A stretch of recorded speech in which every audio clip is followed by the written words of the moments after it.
Hello అండి, welcome back to mom's tradition. ఈరోజు కాకరకాయ ఫ్రై చేస్తున్నాను. ఎలా చేయాలో చూపిస్తాను రండి. ఇది చాలా ఈజీగా చేసుకోవచ్చు, టేస్టీగా కూడా ఉంటుంది. వంట రాని వాళ్ళు కూడా ఇది చాలా ఈజీగా చేసుకోవచ్చు అండి. 1/2 కిలో కాకరకాయ తీసుకున్నానండి. ఇట్లా రౌండ్గా కట్ చేసుకొని పెట్టుకోవాలి. ఇప్పుడు శుభ్రంగా కడిగి ఒక గిన్నెలో వేసుకోవాలి. నేను చూపించినట్లుగా ఇలా చేశారంటే చేదు ఏముండదండి. చిన్నపిల్లలైనా కూడా తినవచ్చు, చాలా టేస్టీగా ఉంటుంది ఇలా చేశారంటే. ఒక గిన్నె తీసుకొని అందులో ముక్కలు వేసుకోవాలండి కడిగిని.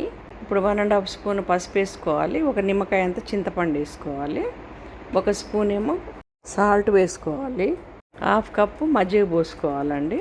ఇట్లా ఇవన్నీ మూడు కలిపి వేసారంటే, ఇవన్నీ కలిపి వేసారంటే మీరు చేదు ఉండదండి ముక్కల్లో. అందుకని ఇవన్నీ చింతపండు, మజ్జిగ, కొంచెం పసుపు, ఉప్పు అన్నీ కలిపి ఉడకబెట్టుకోవాలి.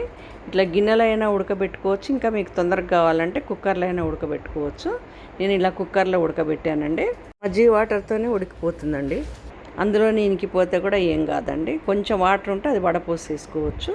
2 విజిల్స్ వస్తే చాలు, తీసేయచ్చు, ఈజీగా ఉడికిపోతుంది అనమాట. ఇప్పుడు కొంచెం వాటర్ ఉంటే నేను అది వంచేసానండి, జల్లెడ పట్టేసి ఇది పక్కన పెట్టుకున్నాను. ఇప్పుడు స్టవ్ ముట్టించి ఒక కళాయి పెట్టుకోవాలి. అందులో ఒక 3 స్పూన్స్ ఆయిల్ పోసుకోవాలన్నమాట. కొంచెం ఎక్కువే పడుతుందండి కాకరకాయకి ఆయిల్. ఇప్పుడు తిరమాత గింజలు అందులో వేసుకోవాలి. పోపు గింజలు అంటారు కదా, ఈ తిరమాత గింజలు అంతా కొంచెం బ్రౌన్ అయిన తర్వాత ఒక ఉల్లిపాయ కట్ చేసుకొని వేసుకోవాలండి. ఉల్లిపాయ వేగిన తర్వాత ఒక 2 ఎండుమిర్చి తీసుకొని అది కూడా 2 ముక్కలుగా కట్ చేసుకొని వేసుకోవాలి. అందులోనే కరివేపాకు వేసుకోవాలి. ఇప్పుడు ఉల్లిపాయ కూడా నూనెలో వేగిన తర్వాత అండి, మనము ఏదైతే వడపోసి పెట్టుకున్నాం కదా కాకరకాయ, ఆ కాకరకాయ అందులో వేసుకోవాలన్నమాట. ఆ ముక్కల్ని బ్రౌన్ కలర్ వచ్చేంత వరకు వేయించుకోవాలి. అట్లా వేయించుకుంటేనే చాలా టేస్టీగా కూడా ఉంటుందండి. లేదా ఇట్లా పచ్చి పచ్చిగా కూడా అనిపిస్తుంది. మనం ఆల్రెడీ ఉడకబెట్టేటప్పుడు పసుపు, ఉప్పు వేసుకున్నాం కదా, ఇప్పుడు చూసి వేసుకోవాలి. ఇప్పుడు కొంచెం అందులో పసుపు వేసుకోవాలి.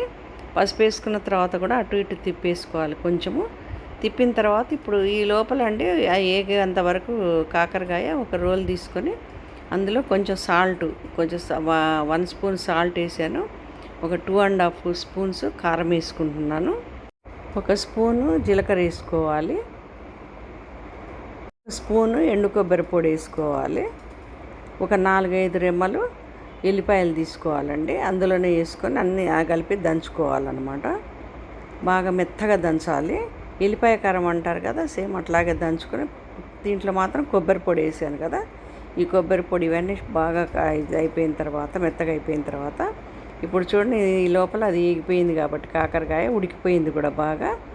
ఈ పొడి అంతా అందులో వేసుకోవాలి. కారపొడి అంతా అటు ఇటు తిప్పుకోవాలండి. ఉప్పు సరిపోకపోతే మళ్ళీ చూసుకొని కొంచెం ఉప్పు, కారం కూడా చూసి వేసుకోండి. ఒకవేళ కారం సరిపోకపోయినా మళ్ళీ కూడా వేసుకోవచ్చు. అసలు ఎల్లిపాయ కారం వేసిన తర్వాత అండి ఎంత మంచి వాసన వస్తుందో కూర అయితే, చాలా టేస్టీగా కూడా ఉంటుందండి. ఈ కారపు వాసన పోయిన తర్వాత ఇప్పుడు అందులోనే ఒక 1½ స్పూన్ నేను షుగర్ వేసుకున్నాను. మీరు ఇష్టం లేకపోతే మీరు స్కిప్ చేసేయచ్చు, అట్లా కూడా బాగుంటుంది. కాకరకాయ వేపుడు అన్నంలోకి కానీ రోటికి కానీ చాలా టేస్టీగా ఉంటుందండి. ఇవాళకి ఇంతేనండి. షేర్ చేయండి, సబ్స్క్రైబ్ చేయండి, లైక్ చేయండి.